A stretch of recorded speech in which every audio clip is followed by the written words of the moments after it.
People matter to us.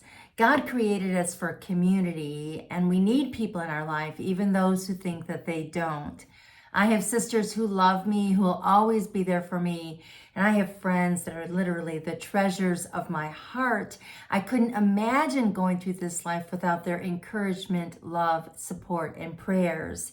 And then, of course, there's all those others that have invested into my life as well. But when a relationship is broken and we lose each other, it can feel like a piece of our heart has been ripped out, like we've been slugged in the stomach with a bat. It hurts. Here's the thing though, we cannot do anything about those who have left this earth, but we can do something about those who have moved, so to speak. They're still here, but the brokenness has just widened the gap. But God is a God of restoration. He loves to see relationships restored. And something tells me that you probably have a relationship that you would like to get back. So today, I'd like to talk to you about how those relationships can be restored. I'm pretty sure that there's something here for you, so stick with me. You don't want to miss it. Jesus never shied away from letting his emotions show. There's an interesting scenario in the upper room during the Last Supper. After Jesus washed the disciples' feet, he sat down and made a couple predictions. We read in John 13:21.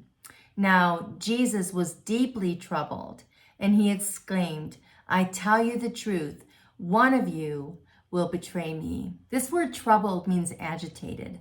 I believe that the impending loss of Judas literally broke Jesus' heart. Judas had become a friend, and for 3 years, Jesus had given him the opportunity to repent of his unbelief, yet his heart remained steadfast and hard.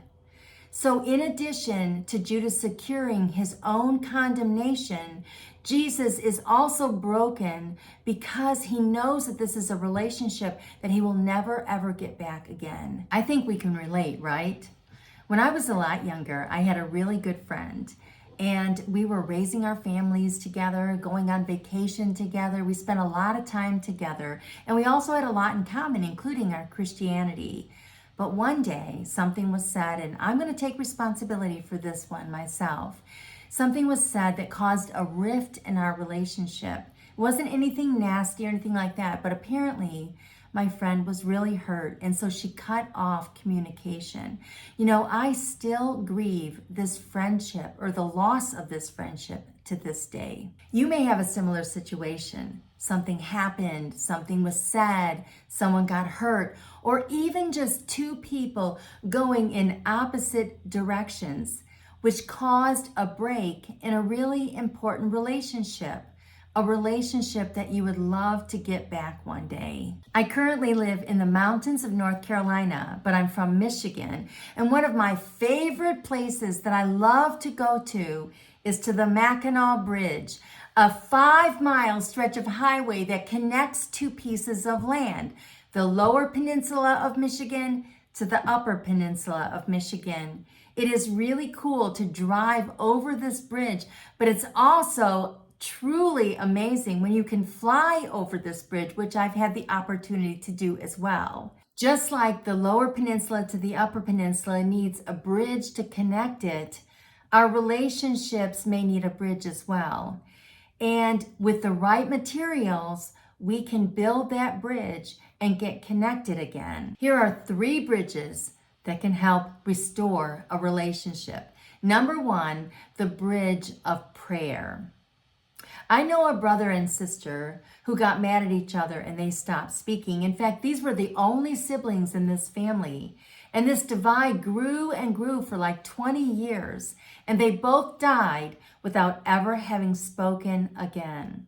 I thought about this many times, and I thought about all the things that they missed, the conversations, the hugs, the reunions. This rift also trickled down through the family, and I heard many of the kids say that they so missed not having a relationship with their cousins or their aunt and uncle.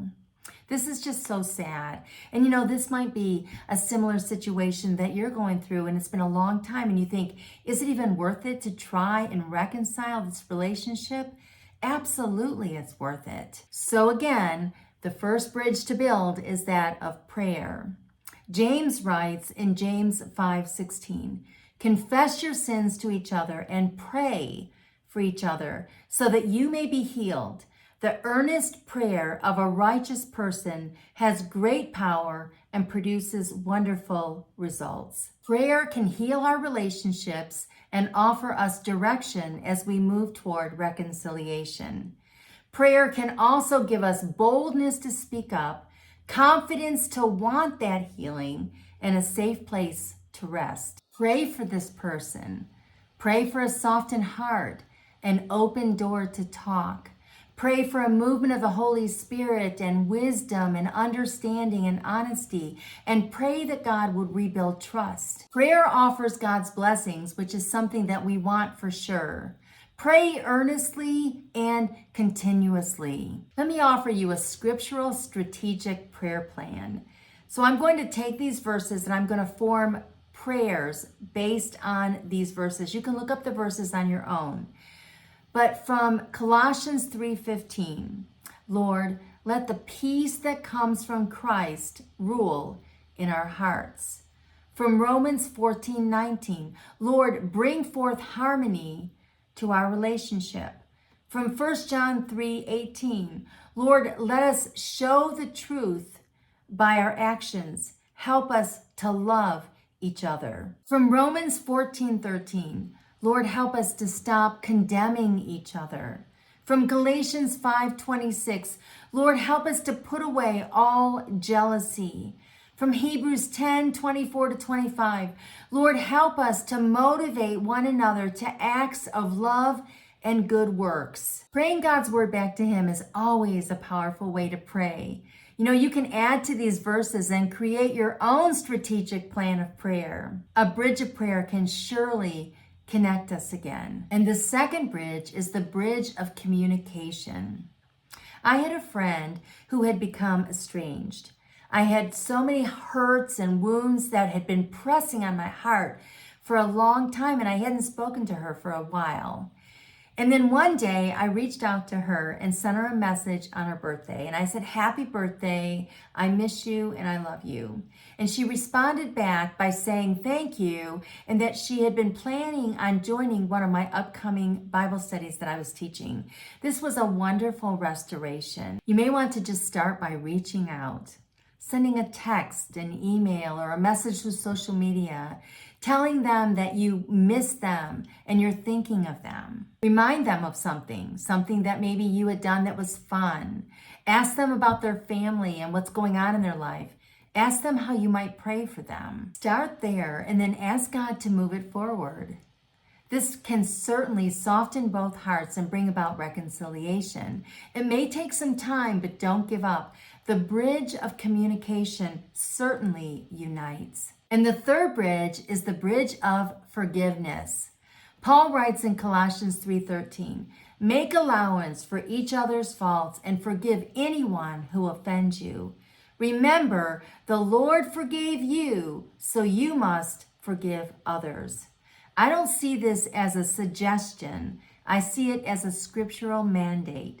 First, if we fail to forgive, that's sin. Second, forgiveness is not for the perpetrator, but it's for us. Forgiveness stops our flesh from acting out, keeps our hearts from turning to bitterness, and brings about peace and joy. But you may be thinking, no, I cannot forgive so-and-so. The hurt is just way too deep. I just can't do it. Well, you know what? The Bible says that you can. Returning to Colossians 3:13, again, Paul said, remember, the Lord forgave you, so you must forgive others. Think about it. If Jesus knew the heart of his betrayer and still washed his feet, and Jesus knew the wickedness in each of our hearts, and yet he died for us and forgave us, then you and I can surely forgive those who have hurt us, no matter what it is. We have the power of the Holy Spirit in us, and it's not just any power. It is a great power. Paul tells us about that power in Romans 8:11. The Spirit of God who raised Jesus from the dead lives in you. I would say that that is an awesome and great power, wouldn't you? The Mackinac Bridge took 4 years to build. Some bridges take longer than others to build, and I think forgiveness might be one of those bridges. It may be sooner than later, but don't worry if it takes you some time, because forgiveness is a crucial component to restoring broken relationships. You and I can be successful in restoring relationships. So let's begin by building these 3 bridges of prayer, communication, and forgiveness.